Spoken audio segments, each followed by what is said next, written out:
So thanks for that, and I'd like to warm thank the organizers for inviting me. And so I'm going to tell what I understand of the combinatorial side of what Sergey and Alex talked about. And so, of course, it's not an old final story, otherwise it would be called proof, combinatorial proof of higher order equivalence. But I hope it helps. All right, so I'm first going to recall some graphs that have been introduced, but still good to just put a couple of pictures there.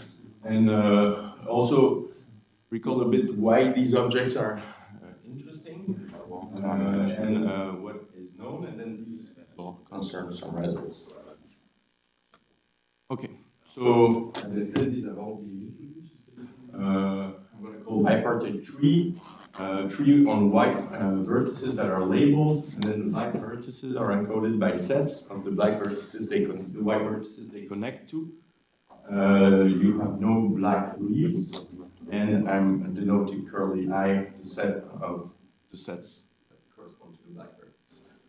And I use this notation for the set of histories, the not only for white vertices. Then the very important objects are bipartite maps that also have been introduced, and they are encoded by permutations on n elements that correspond to the labeled edges. And so the disjoint cycles of each permutation encode the way these edges are connected around the white and black vertices, respectively. And so the connectivity is the fact that the permutation is transitive to these edges. And the planarity for a connected object is this relation between the number of blocks of the permutations. Okay, then I'm going to use set partitions and the notion of refinement order between partitions and the notion of coarser, finer partition that is coarser than two permutations, and so on. But what has not been introduced yet is this that I will use, and it's a notion of a tree partition that I defined just there, and then I'm just going to use tree afterwards. And so given a bipartite planar map like that, that is not necessarily connected, I call tree partition a partition of the black vertices. So for instance, these are in the same block, these are in the same block, and all the other ones are trivial blocks I could represent. Such that if I contract the connected components of the bipartite maps to vertices, this becomes this vertex, then the overall object is a tree. And this you could, this is equivalent to this partition pi satisfying these two relations. So that I will use, and non-crossing partitions, they have been also included before, but I just the ones that are not connected to anything, you just consider as single ones in one. I mean, so like, you also have like vertices that are not connected by blue to anything. Yeah. So the ones I didn't represent all the trivial blocks of the partition. So when there's nothing, it's just the trivial blocks. Yeah, exactly. And so this is why this tree doesn't have leaves. Otherwise, you would have many leaves everywhere. Okay. So I use this notation NC of n for the number of non-crossing partitions, so for the set of non-crossing partitions on n elements. And I just want to say that these are equivalent to bipartite planar maps with one white vertex, something like that. Okay, so just introducing these correlation of random matrices. This did introduce there, but so the kind of problem is you have a random matrix, maybe unitarily invariant random matrix. So for finite n, it is defined, it is characterized by its correlations, which are expectations of product of powers of the matrix. And so here you can denote that by this notation with partition of an integer. And we're interested in the question of taking a unit of infinite size for this n by n matrix. And then there's this notion of order of contribution, which is like which one of the correlators define your theory at first order, and this is like the main thing you would see, and then you would have some of the correlators that are suppressed, but just suppressed a bit and define the first fluctuation around that, and so on. And so how do you define this order of contribution? Well, you don't define it through these objects directly because you have usually this property that is correlative factorized, and also usually the fact that each one of these traces behaves like the size and scales like n. So these things are dominated by the completely disconnected object, these ones, which are the moments of the real random variable trace of M, which is not what you want to see. It's like minimal information. So the more subtle thing to do is rather to look at connected correlation to forbid this factorization. And so you look at classical cumulants of a number of these traces. And if you do that, they scale for like these classical random matrix ensemble, like n to the 2 minus p, where p is the number of entries. So you don't have this problem anymore. And you can define this asymptotic correlation as being the limit of the rescaled classical cumulants. So for instance, for a square Wishart matrix, so X here is a matrix whose components are IID Gaussian random variables. So a square Wishart will have its moments, these moments converging to Catalan number, and these expectations of products are like have this factorization like this, and they behave like n to the p. But this classical cumulant, they have this behavior here, and the factor is given by the number of connected planar bipartite map with p labeled white vertices of the valencies given by these numbers, which links already these bipartite maps with random matrices. Okay. Well, so if, no, exactly. So, I mean, you want to not normalize it to discuss the order of dominance. So, yeah. You want to normalize the matrix so that you have something like that and it doesn't like grow with the number of matrices you have. Okay, so these are now, I've been discussing correlation, and so this notion of moments.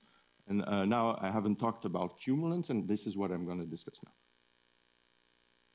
Okay, so we also have now this notion of order. Let's look at the first order. So these are these expectation of traces of the matrix that now I normalize. And they characterize the asymptotic spectrum of your random matrix. So you have this list of numbers that characterize the asymptotic spectrum of your matrix, but it's a data, like a sequence of data, and this sequence is equivalent to another sequence of data that is called free cumulants, and to go from one set of data to the other set of data, you use inversion, like this translation between the two sequences that are these relations that are inverse one of another, and the difference here is a combinatorial factor that is this Möbius function on non-crossing partition, which is a product of Catalan numbers. And why would you want to change the data you're using? Because with respect to certain operation, this data is more useful. For instance, typical problem is you might have a number of non-commutative random variables of random matrices. You know the asymptotic spectrum of each one, and you want to compute the asymptotic spectrum of a polynomial. For instance, you could want to compute the asymptotic spectrum of a sum of two random matrices. This could be, for instance, like a kind of physical problem where you have two Hamiltonians that are well approximated by some random Hamiltonians, which are operators, so they're random matrices, and their spectrum are energy spectrum, and you're interested in the physical problem that is the sum of the two Hamiltonians, so you want to derive the energy spectrum of the sum. And what happens is that the cumulants are additive if your two random matrices are independent and unitarily invariant. So what you have is, okay, you know the asymptotic spectrum for your two random Hamiltonians, for your two random matrices. So you know their asymptotic moments, so you know their asymptotic cumulants, their free cumulants, so you know the cumulants of the sum, and then you go back and so on. So that's great, but in practice it's a bit cumbersome, so it's easier to use functional generating functions for these numbers. And so you want to translate these into functional relations, and this is the functional relation. Okay, and this describes first order, and I mean, a little bit of the story for the first order. And then for the second order, you have these rescaled classical cumulants that are connected two-point correlations, if you want. And in the same story, so I'm going to repeat the same story. You have a set of data, you have another set of data that is better behaved with respect to operation. Now just describe this first order fluctuations, and you have a way to go between them. And now this way to go is like this. So you have these moments, and they are expressed in terms of these cumulants as a sum of bipartite planar maps, or with two white vertices, and a sum of these three partitions on them of a product of cumulants of order 1 or 2. So two things can happen. Either these maps are connected, and then the tree condition disappears. It's trivial. So you just have a product of first order free cumulants of the right valency on every black vertex of your map. Or it's not connected, so you have two non-crossing partitions, and the tree condition tells you that only one block is non-trivial, all the others are trivial. For this one block, you get order 2 free cumulant with the two valencies, and for all the other ones, you just get the first order. And so then we have this combinatorial relation. There's an inverse one, and the goal is to go to functional relations. And so now I'm going to this CMSS paper that Sergei mentioned. And my test is slightly less complicated because I just have one remaining author now. So the goal now is to go to generating functions. So you have two terms. The factorized sum is easier to handle.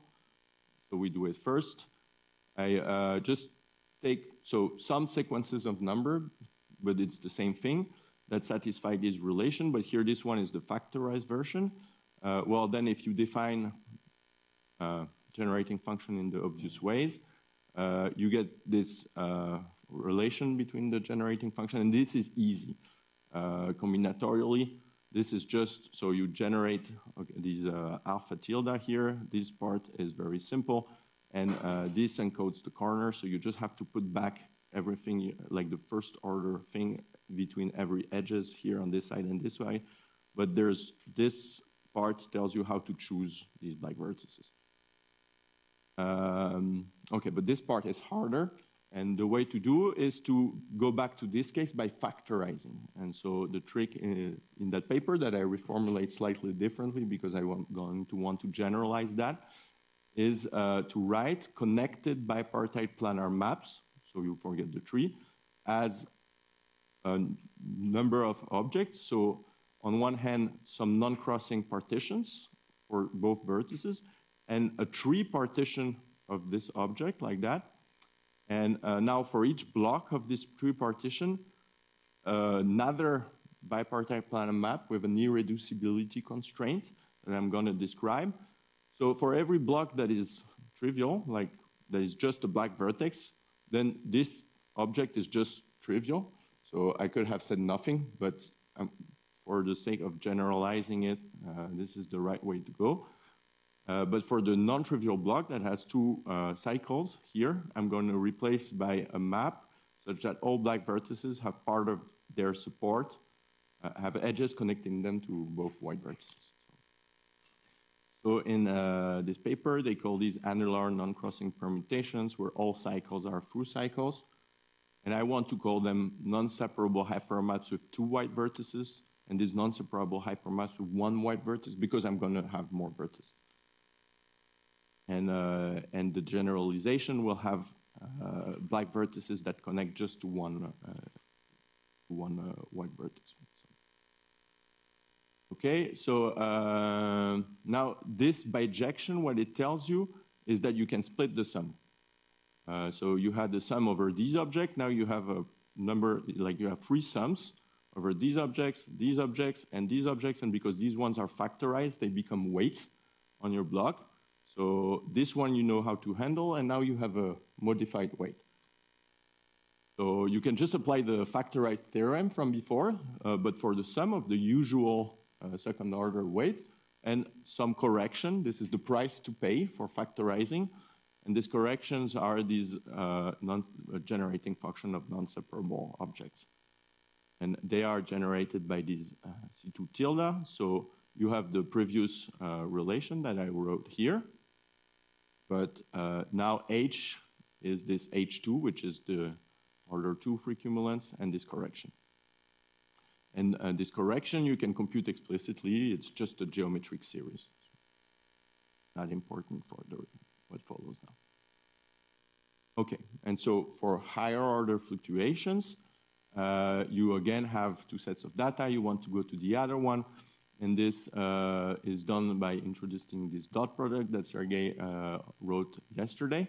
And so you have these two relations like that. And the Möbius function is played by a product of genus zero monotone Hurwitz numbers. And using this convolution notation, this is like saying this. And so then now we change paper. It is this more recent paper. So this is what Sergey and Alex talked about. So these are the generating functions, the relation between generating functions that are equivalent to this relation, but they have been derived by Fock space computations. And they take this, this form that you have. So you have a sum over these bipartite trees that I introduced in the first slide. They have white vertices that are labeled. On the white vertices, you have differential operators that are given by that, and they act on the black vertices, where you have generating function of higher order free cumulants, with a modification if you have valency 2, where you have to add this Bergman kernel. Well, I think you should have Sergey. I don't know. I mean, yeah. So the point here is rather that I don't understand yet what they're doing, but so I listened to Sergey's talk, but I want to explain a bit what the part I understand from the combinatorics. And then what I'm doing is really following step by step what has been done for the second order until where I can't do it anymore.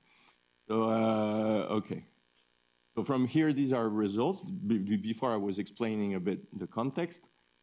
So first, I'm not going to work with these relation and these relations. I'm going to reformulate them a bit in a way that is easier for me to understand combinatorially.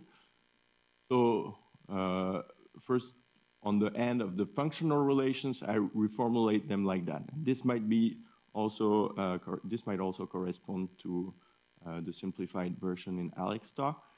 So it's just that these operators I write differently, like that. So you still have the same picture. You have the bipartite trees, and now you have some, okay, so this is a bit wrong. This should be just M1, and here you should have M1 of x2 squared. Whatever, you have these other version of these differential operators on the white vertices, and they act on the same thing. And combinatorially, this is like using this powerful Lagrange inversion theorem several times. Okay, on the other, so this is the relation to keep in mind for the following. It's what I'm trying to prove. Yeah. Yeah, exactly. That's their equivalent to their functional relations.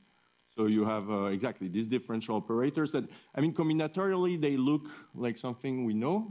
These tell you, here you're going to have some, okay, I'm going to go ahead, but you're going to have some bipartite maps on each vertex, and these tell you how to choose the black vertices to connect these tree partitions. And these tree partitions are given by the sum over trees. And as I'm going to explain, what is the hard part to understand is why you have just this product of prime here, which was this fact that you just modify this second order case by adding this Bergman term.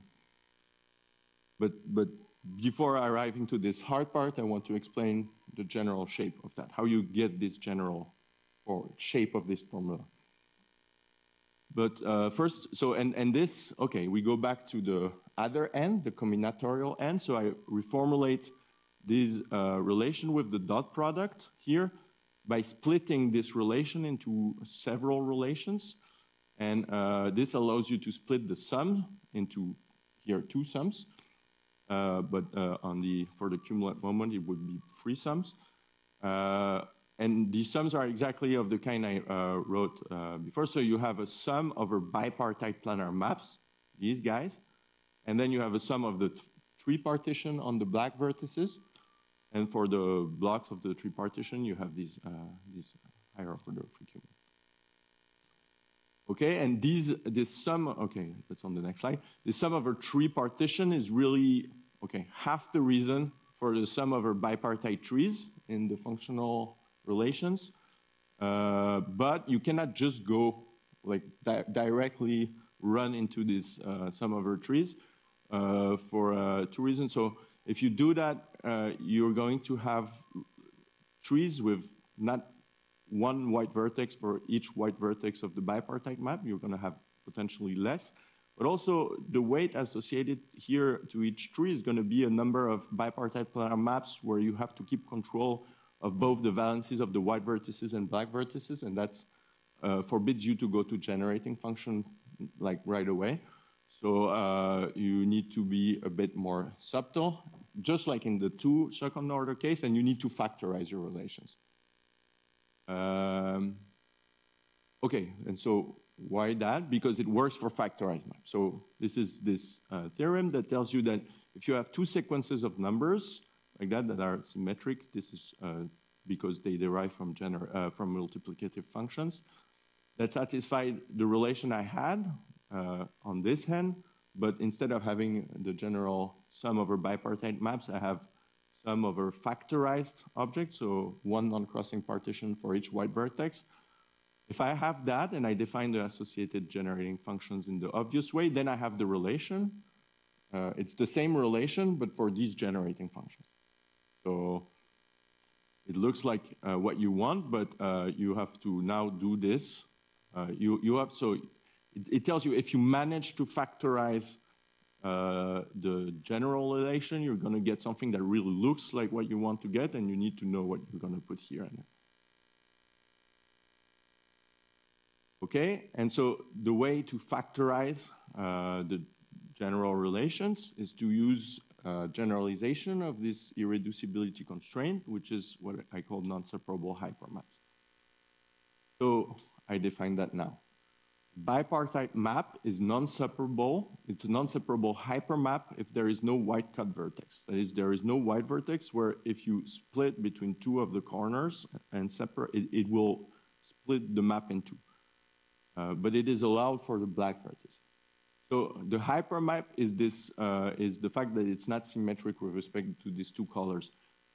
So a non-separable map is a map where you have this constraint on both black and white vertices. And there is a huge literature on that dates back to Tut. So when they started counting maps, they right away started counting non-separable maps. Okay, but now, and hypermaps are bipartite maps where the white and black vertices play a different role. That's the name. So we already saw these cases, but so for instance, for 3 white vertices, you get things like that. And you get that, for instance.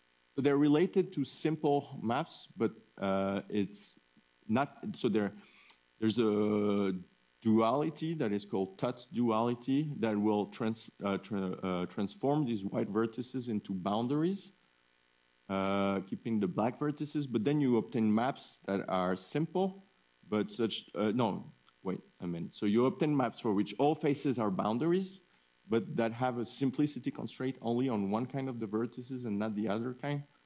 And they're not fully simple because all the boundaries touch each other. So it's kind of like similar, but other irreducibility constraint. Okay, so I call NS of gamma the set of non-separable planar hypermaps on white vertices given by a fixed permutation.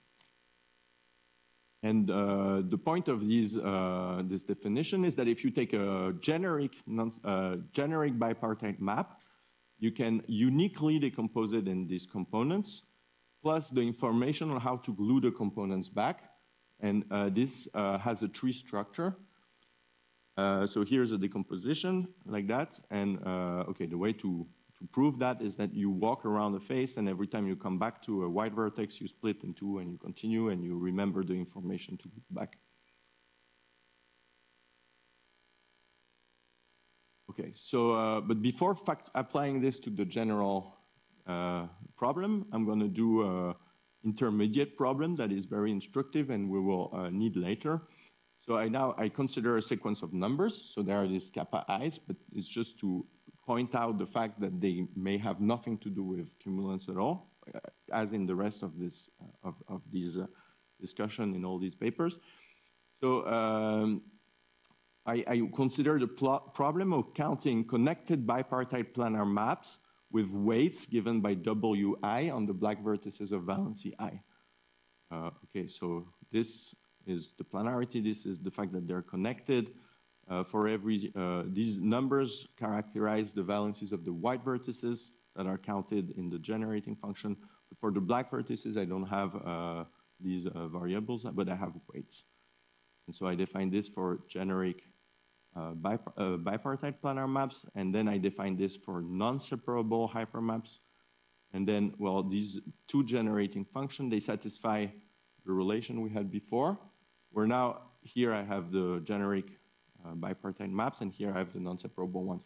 And this is not a convoluted reformulation of it. It's really the translation of this decomposition.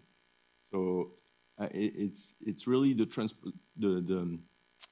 translation of the fact that the unique decomposition is has this tree structure. Okay, so.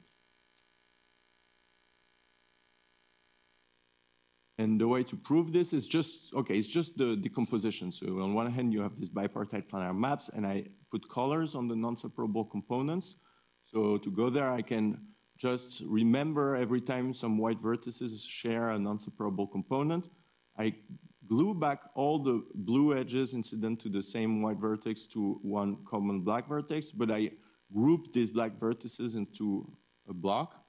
And because of the tree structure of this decomposition in non-separable objects, this will be a tree partitions on the black vertices, and they are non-separable component.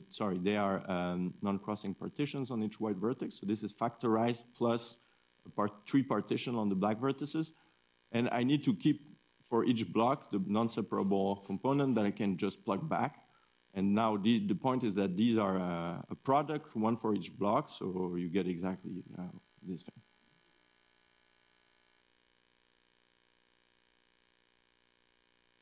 This?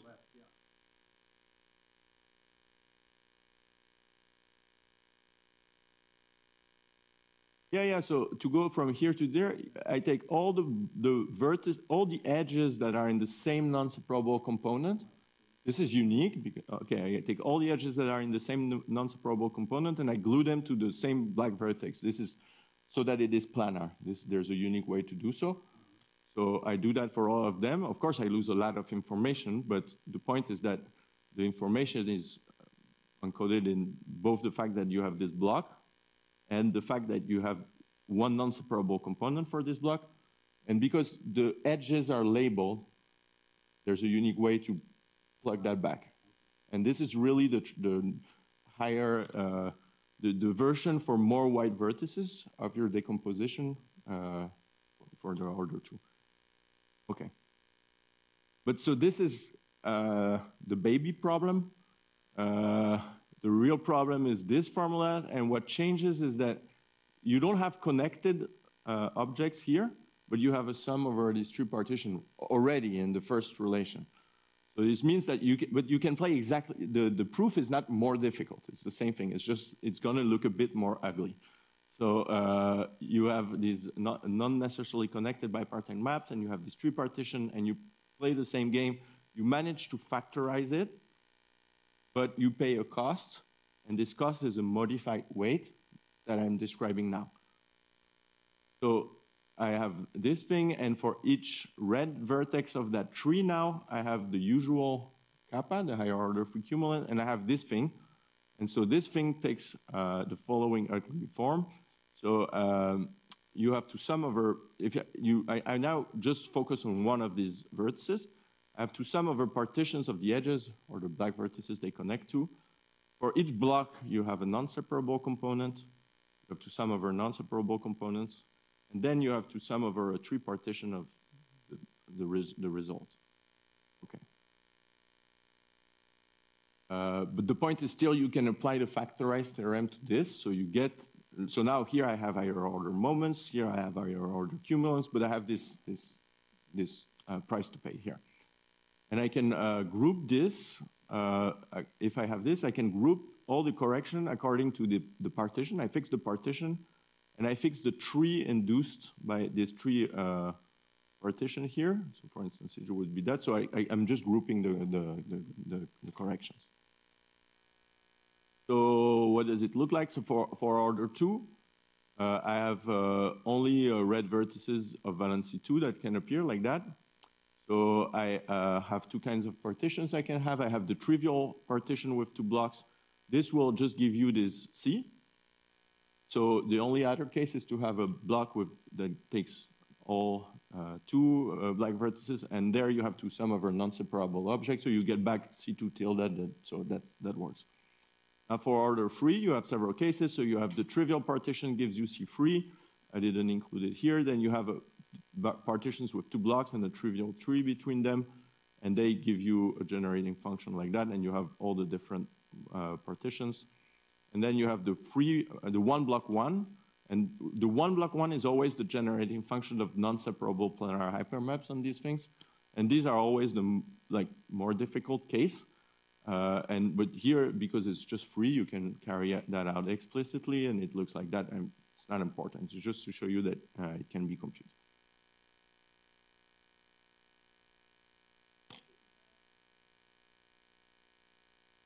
Well, because you start with, no, sorry, I missed it. You start with, sorry, oh, where is it here?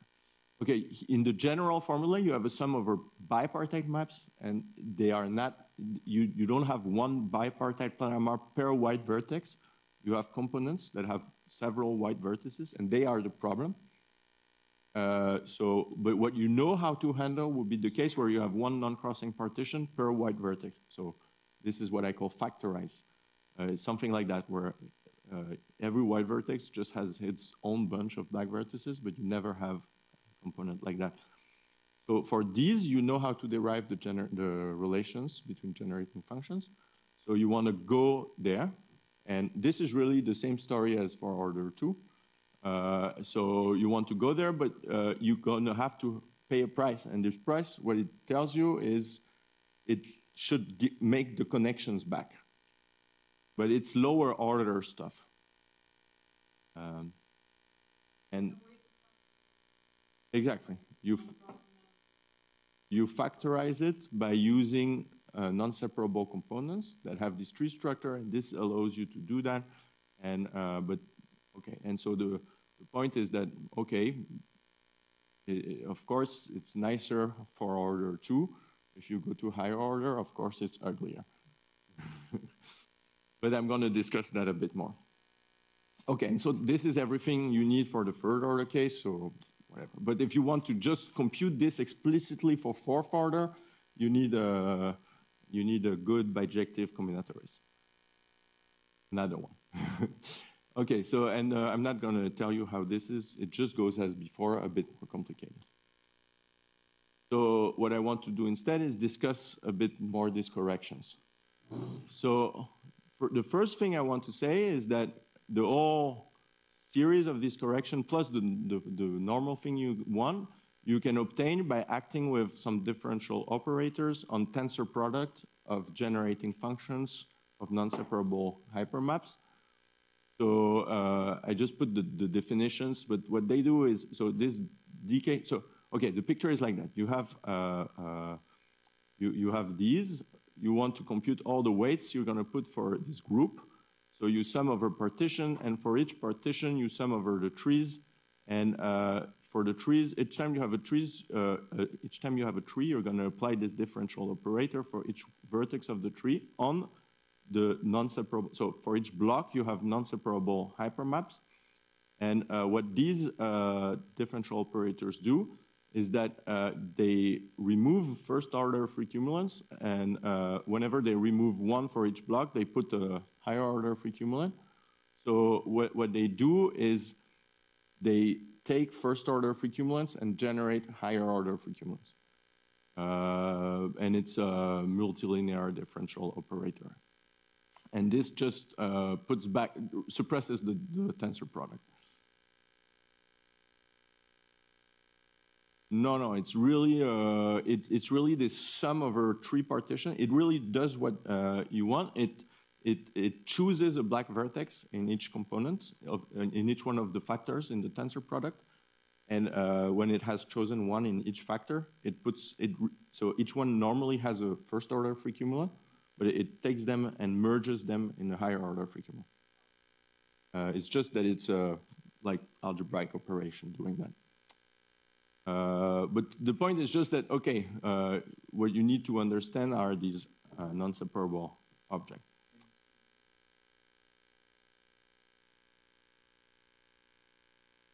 Yeah. It's exactly this thing, I mean.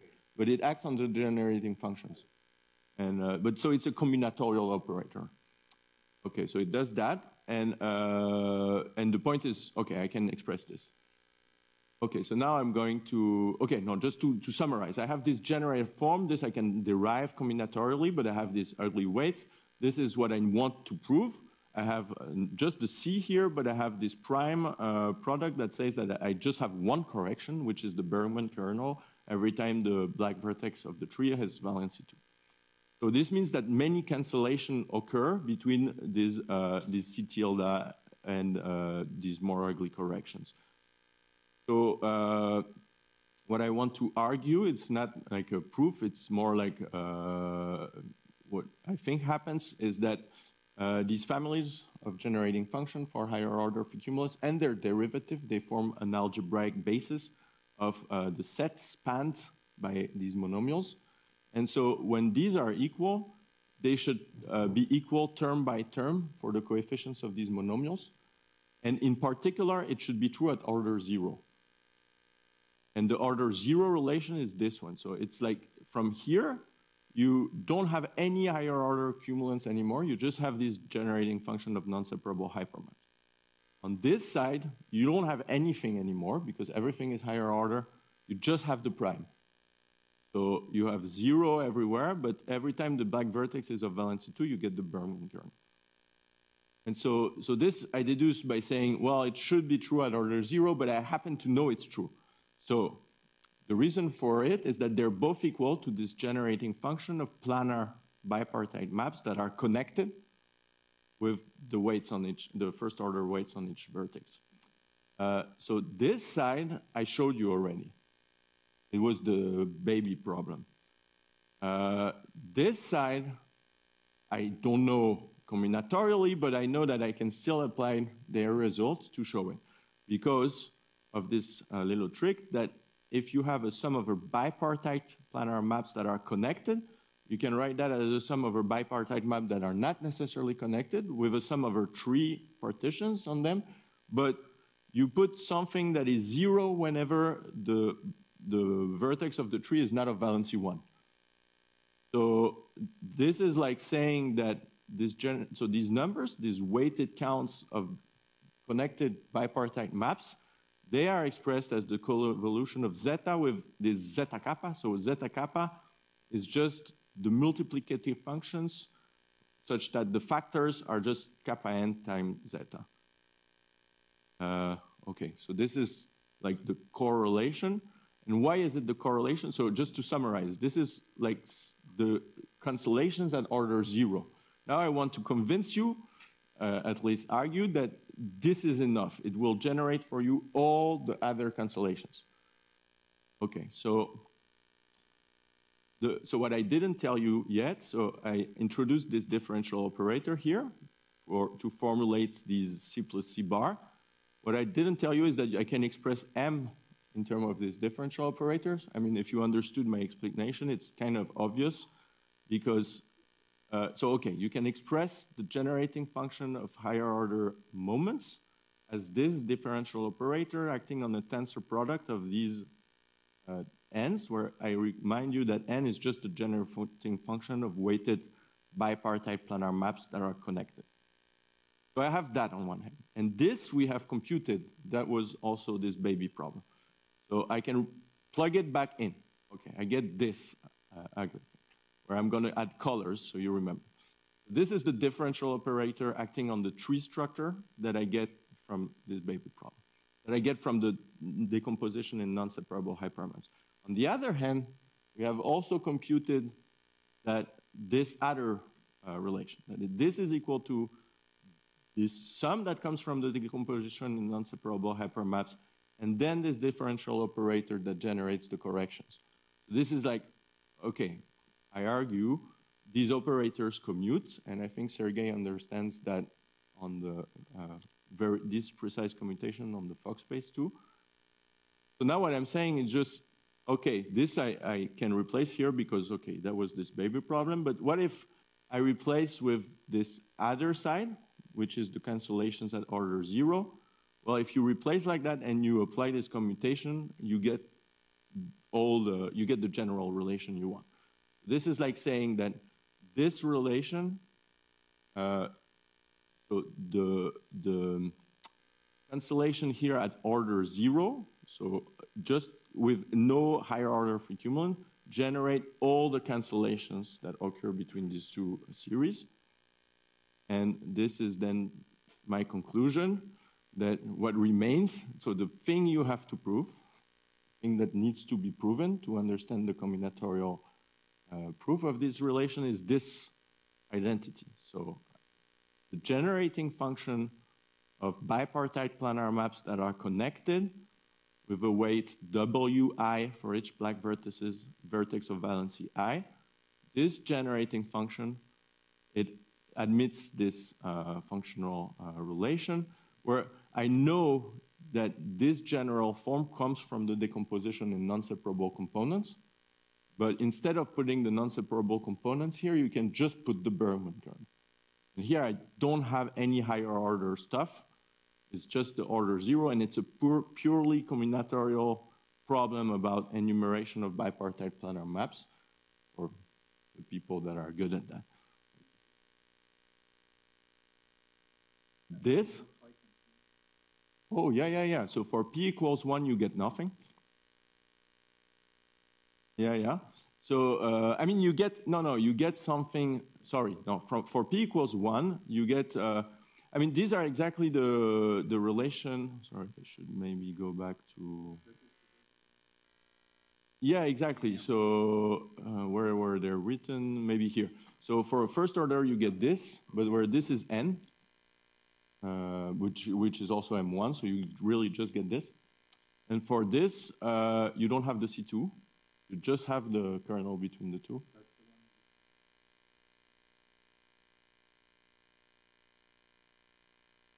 Right, yeah, absolutely. But I mean, yeah.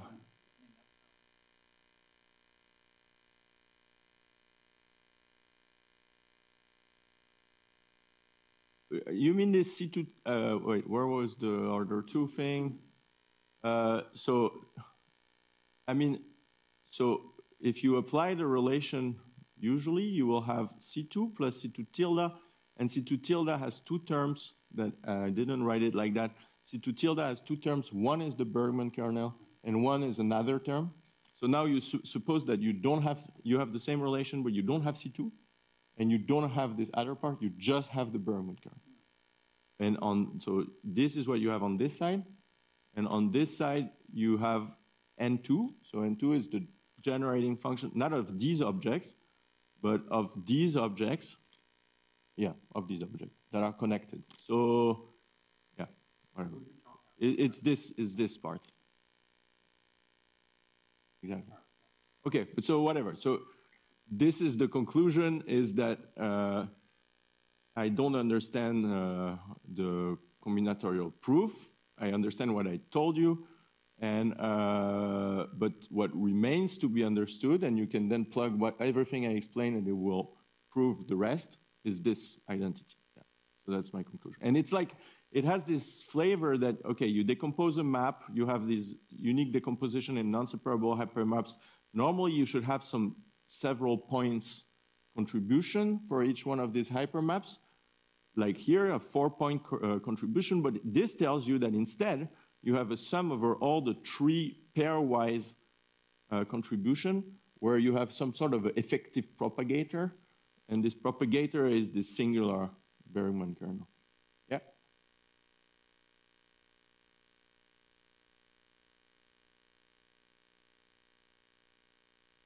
Yeah.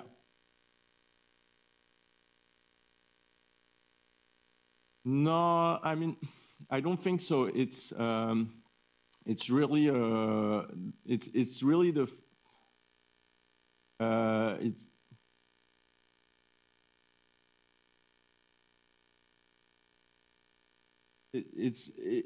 let's say it's the fact that when you have the, I don't remember where my graphs are. I have to find a good graph to explain. Okay, this is a good graph. Okay, so you have 2 tree structures. You have one tree structure that comes from this sum, that are these blue trees, and you have another tree structure that comes from the fact that these planar components can be decomposed using a tree decomposition into non-separable components. And in a way, you can commute these two, and these 2 decompositions that I have written in 2 ways. I have written them as like, okay, if you have a decomposition in non-separable hypermaps, you exactly have this. This is like a translation of this tree decomposition. And then I also told you, well, I have another like canonical way to write this, and this is through a differential operator. And what I'm saying is that they commute. This is like saying that these 2 trees competing commute. And then what I'm saying is that if you derive this cancellation just for the non-separable part, which are these sort of like kernel thing that you are moved here and there through these 2 interpretation, if you prove the cancellations, okay, to prove these cancellations here for this part, then it will generate for you the rest. But it's nothing very, yeah. I mean, and it comes from the fact that these 2 things commute. Thank you. Wait, I have a thank you page. Yeah.